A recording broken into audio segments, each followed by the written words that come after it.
Minister of Tayat gives a summary of issues that the island is facing pre- and post-COVID-19. Minister of Culture at the Flag Day celebration says, "We are blessed as a nation." But first up, Chairman of the Board of the St. Martin Academy, PSVE, says he has some formal objections of the approach by government. Those are the headlines for Monday, June the 15th, 2020.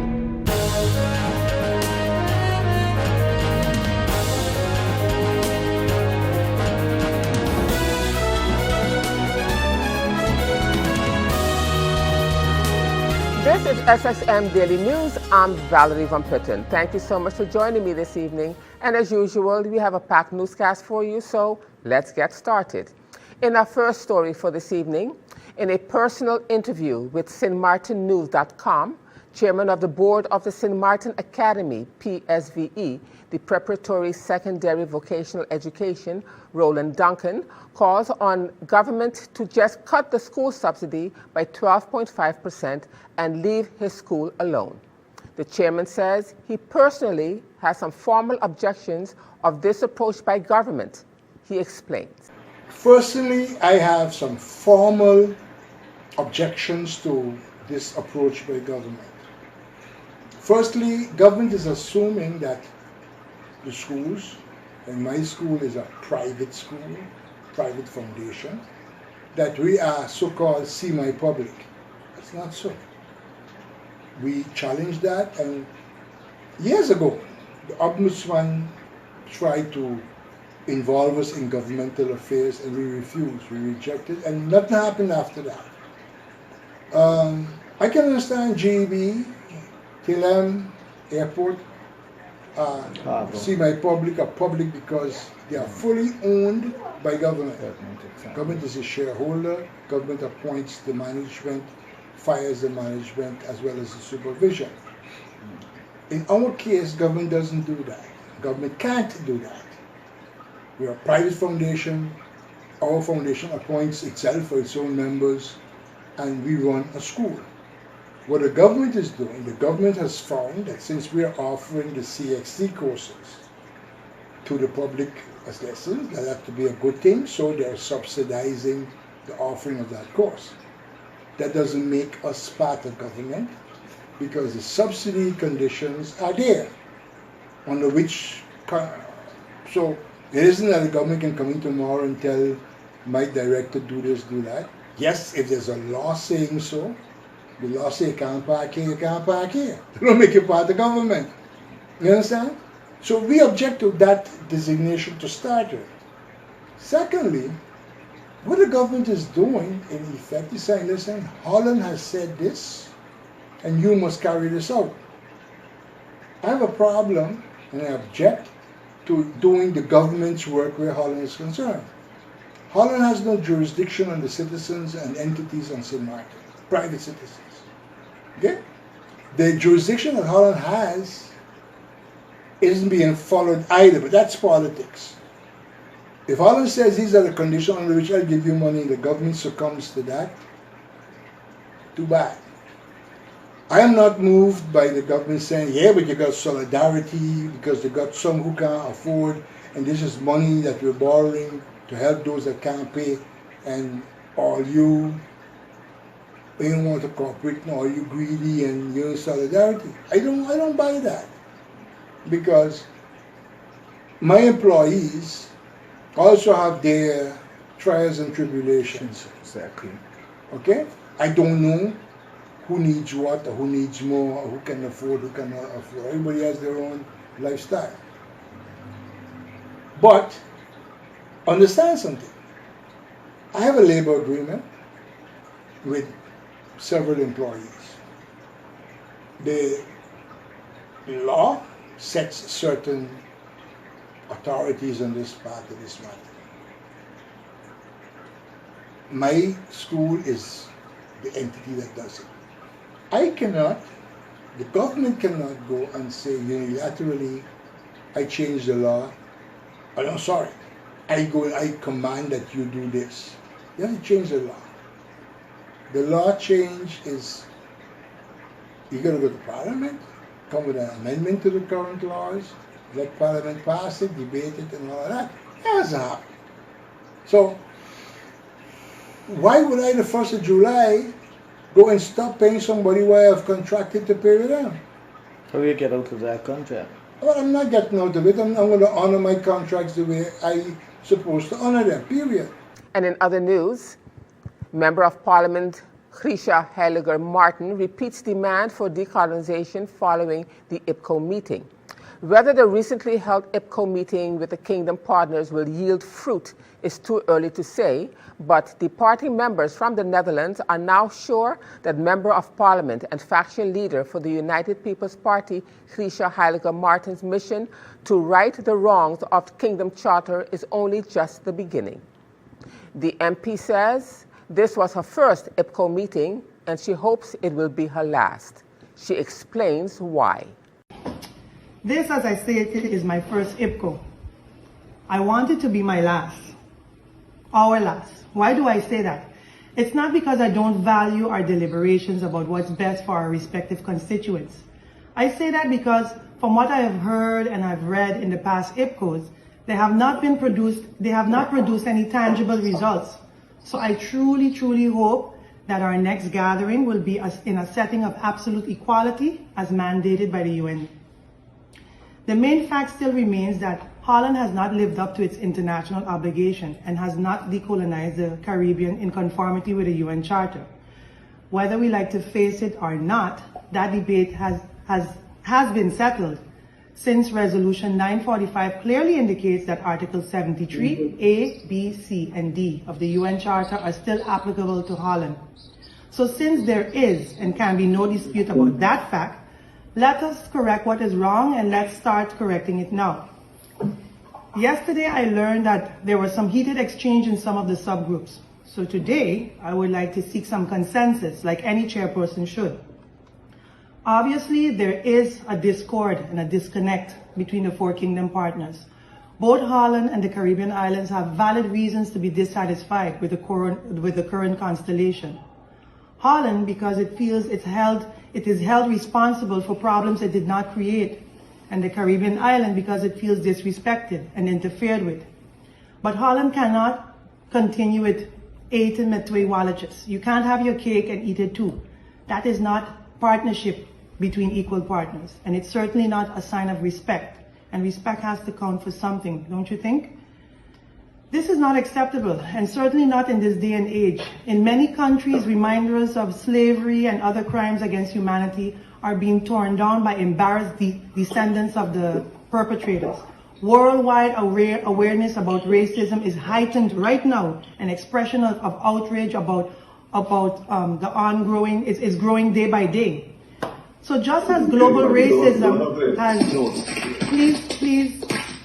please mute your mics.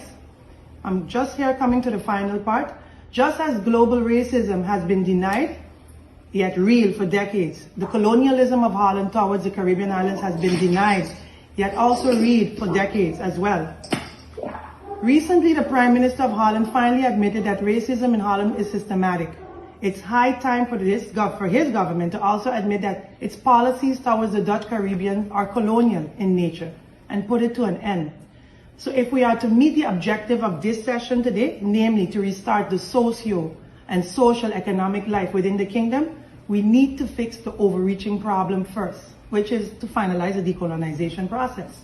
And still to come, former commissioner and member of parliament talks about his feelings about Flag Day. We'll have the details to that story and more when SXM Daily News returns.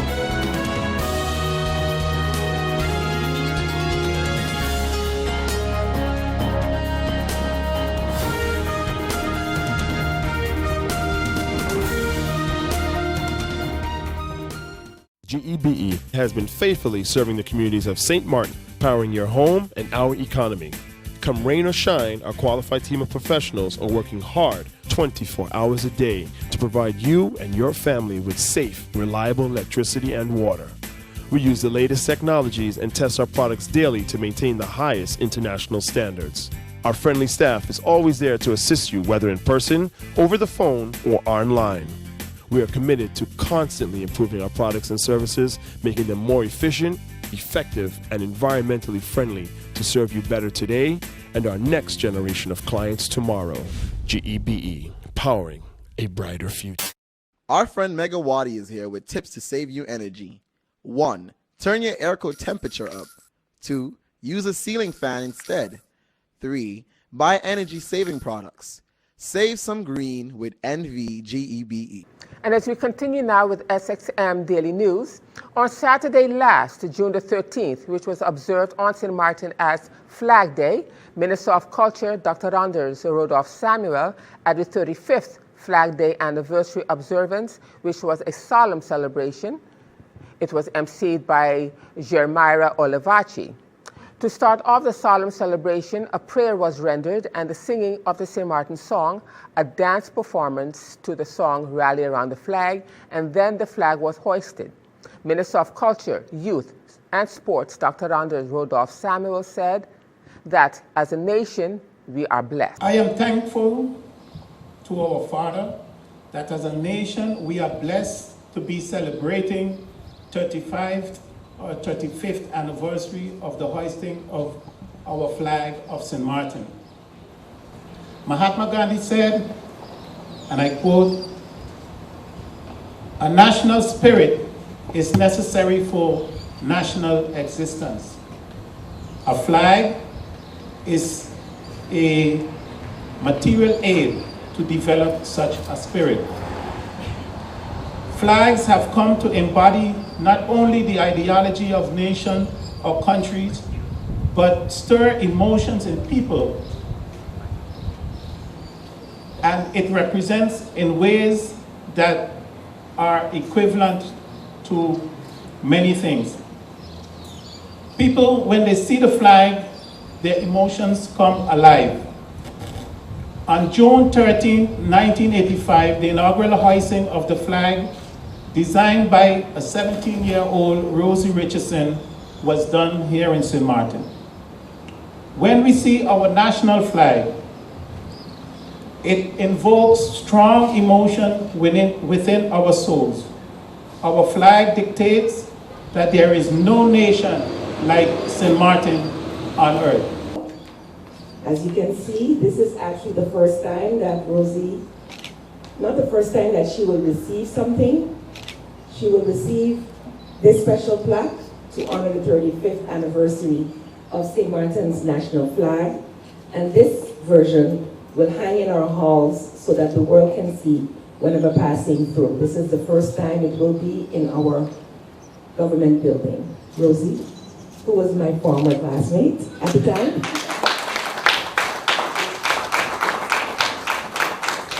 And at the same event, former commissioner and former member of parliament Louis Lavaste, speaking in an exclusive interview with SXM Daily News, told our news department about how the Flag Day came about and his feelings about Flag Day on Saturday last. He said the feeling is one of humbleness, gratitude, and appreciation. Well, I must say, first of all, happy Flag Day to you and to the entire St. Martin. The feeling is one of humbleness, gratitude, and appreciation. In 2004, when I launched the Rally Around the Flag song and the whole idea of promoting the flag, it had to do with promoting national pride.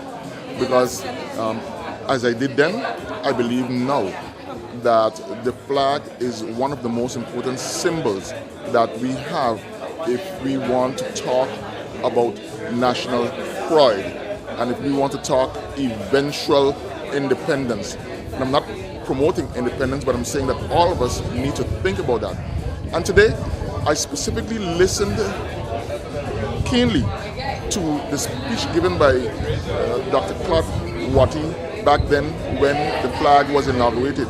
And I want people to reflect on what those words really mean, because those words really signify that we as a St. Martin people, we as a nation, really must always think about being independent in one way or another, at least preparing to be independent. And so on this day, I say that I reflect on the vision of not only former Dr. Claude Watty, but I reflect on the vision that I had back then to promote this flag and the reasoning for promoting this flag. And it all really gels together when I listen to the speech giving back about 17 years before then, and the idea and the whole thinking of a rally around the flag and the writing of the song is a vision that, and a lot of people don't notice, this song was written on a plane coming from Suriname when I went to Suriname for their Independence Day, and I saw the way that they really respected their flag. I said there is no way that I can come back to St. Martin and not prepare to let the people know the meaning of the St. Martin flag. And so moving forward, I think that we should together determine how we are going to represent this flag and promote the meaning of this flag, because there is no way that we can become self-sufficient without a rallying cry, and that rallying calling card for me is our national flag. And SXM Daily News will bring you more of Flag Day celebrations in tomorrow's newscast. And as we continue now, speaking with the Prime Minister on the program, The Prime Minister Talks, Minister of Tourism, Ludmila de Wever, gave a summary of issues that we are facing in the tourism sector pre- and post-COVID-19. According to the Minister of TEAT, one of the areas that we have to take pride and respect in is our beaches. The Minister also said that we need to streamline certain processes. What people need to realize, what the public needs to realize, is that we were always good. The island was successful. That's why we had what we had when I was growing up. We had a huge middle class. You had educated people. They all had good jobs. They all could own their home. That's harder now. Yes. So something happened in that time. We don't have the time to go into what I think about why we got there, but there's where it was so, I don't even know how to say it right now. We do have to actually give a little bit of attention to our tourism product, which means that we have to clean up our island, because the island is awesome. Best beaches ever. I mean, no, the island's wonderful, but we have to take pride in this, because people are coming here for something that we have every day, so we need to respect it as well. So even when you see the trash on the beach, that's not us respecting our island. That's not us respecting our surrounding. That's not us making sure that we have a good product that people want to come for. So besides that, there's a little bit of streamlining that needs to happen in the way that we do business here. Whether it is more staff or actually digitizing it. I think which is one of the projects that I'm trying to do now with the ministry, is have things digitized, because the process started, but I want to see it to fruition now. Right. So we shouldn't have to come in and fill in a paper to come in and see. Human interaction is wonderful, but it needs to go online so we can speed it up. And if you streamline that process, you make it easier to do business, you can still have your policies in place. But that's one of the big things that we have to focus on, to improve on now is the conducting business on the island. It's too bureaucratic. There's too much red tape. There's too much delays in it, and the staff is working all the time. Now turning to our weather forecast for June the 15th, 2020. A relatively dry and stable atmosphere will continue to restrict precipitation across the local area during this forecast period. Meanwhile, the Atlantic high-pressure system will maintain mostly moderate winds. Seas are expected to peak near 5 feet during the next few days. So the outlook through Wednesday midday, partly cloudy and breezy with isolated showers. Now let's turn to your 3-day forecast.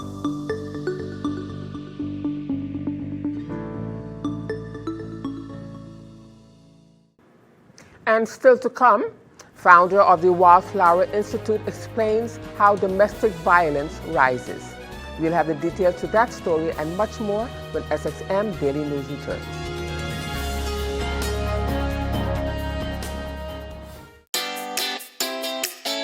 Make use of WIB mobile banking with easy access and direct usage of face recognition,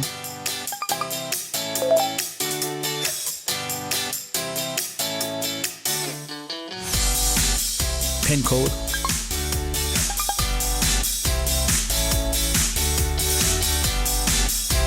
or fingerprint. Download WIB mobile banking app and make your transaction from anywhere at any time. For more information, visit wib-bank.net/quick-login. And as the news continues at this time, St. Martin Medical Center, SMMC, will be restarting the construction of the new hospital, the St. Martin General Hospital, as of today, June 15, 2020. After construction activities were temporarily paused due to the COVID-19 imposed lockdown and associated general restrictions prevailing on St. Martin. In the last few months, design activities have continued, which will result in the resubmission of the final design of the new hospital in July 2020. Besides completing the final design, the contractor will resume construction activities on site starting today. This includes mobilization activities which were paused during the COVID-19, such as cleaning up of the site, installation of site offices, and construction of a new site entrance from the roundabout at the Welchelaken Road, G.A. Arnell Boulevard, which is Link 1. The planned construction activities will not affect COVID care or any other regular patient care currently administered at the St. Martin Medical Center.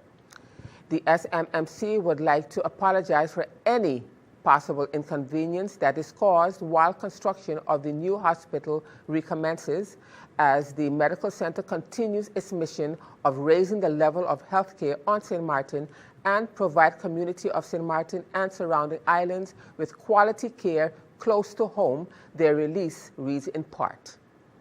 And as we continue this evening with our conversation with founder of the Wildflower Institute, which is a foundation dedicated to education and awareness around anti-violence, Cassandra Richardson, who spoke to our news department recently about her new venture, the founder explains how domestic violence rises.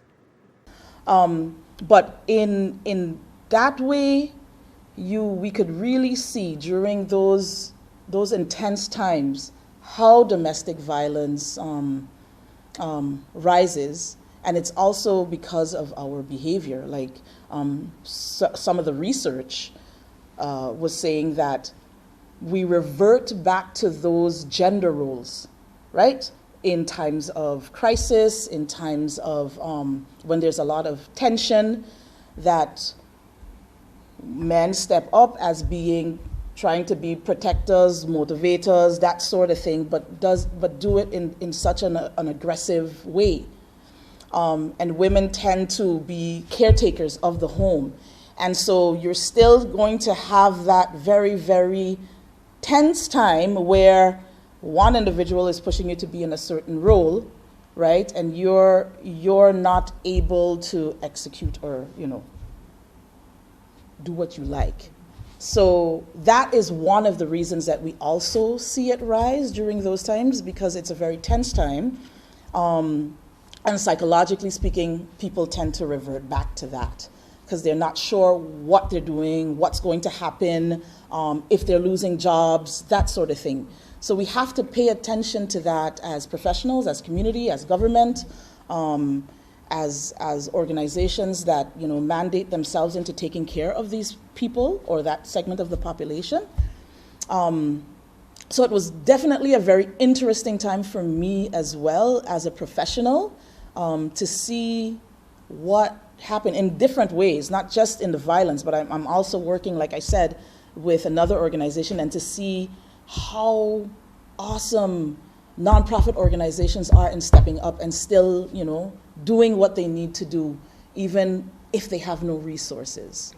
And still to come, Century Hill Foundation member says he was pleased for the support that he received for the manifestation. We'll have the details to that story when SXM News returns.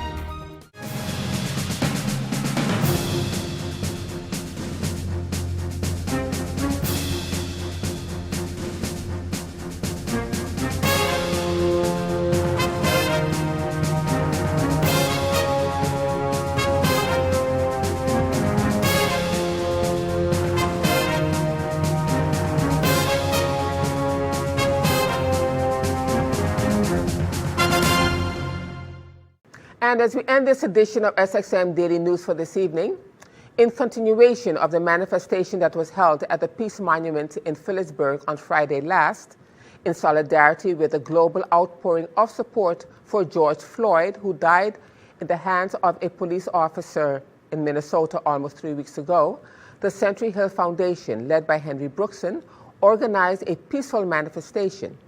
The event Friday morning was attended by several persons coming from a cross-section of the community. During the manifestation, one of the attendees to the function, Ganeska St. Hilaire, also showed support by reciting a poem. Slavery was abolished in 1865, but yet we are still enslaved, not physically, but mentally. They continue to abuse us, both verbally and physically. No more will we be enslaved. They created a system to ensure that no matter what, they can control us. Police brutality towards blacks and longer sentencings for being blacks. All ways to ensure that no matter what, blacks are beneath them. No more will they control us. George Floyd, Breonna Taylor, Ahmaud Arbery, say their name. Eric Garner, Michael Brown, Akai Gurley, say their name. Our voices will be heard. Together we shall unite. Racism will fall and love will shine bright. I am very pleased to see that you came out here this morning in support of what we are doing. This is what we need. Some people ask me, how much people do you expect? I said, it doesn't matter to me, because to use the word of our Lord, where two are gathered in my name, I will be there with them. I want to thank you for showing your responsibility and your care, for your commitment to know that this was a very important event that you had to attend. I must tell you, the brutal images shown on TV of this heartless police officer kneeling down, pressing his knee in the neck of George Floyd, killing him. These images are engraved in my eyes, in my mind. I will never forget it, this awful way. You came out this morning to let your voice be heard. Our fourth commandment says, thou shalt not kill. Now, killing does not only take place through weapons. No, we have a powerful weapon, and that is our tongue. How often do we use it to kill others? They call that verbal abuse. No, we should use our tongue to uplift others, to criticize others when they are doing wrong, but most of all to encourage them. And like Mr. Junior Lake said, to build a good St. Martin, a positive St. Martin. So, thank you again for coming out. And with that, viewers, we've come to the end of this edition of SXM Daily News for this evening. I'm Valerie Van Putten, thanking you so much for joining me. And just a reminder that this and other programs are available online. Simply log on to stmartinmediacenter.com for viewing. And on behalf of the SXM Daily News team, we thank you for watching and plan on meeting you right back here again tomorrow.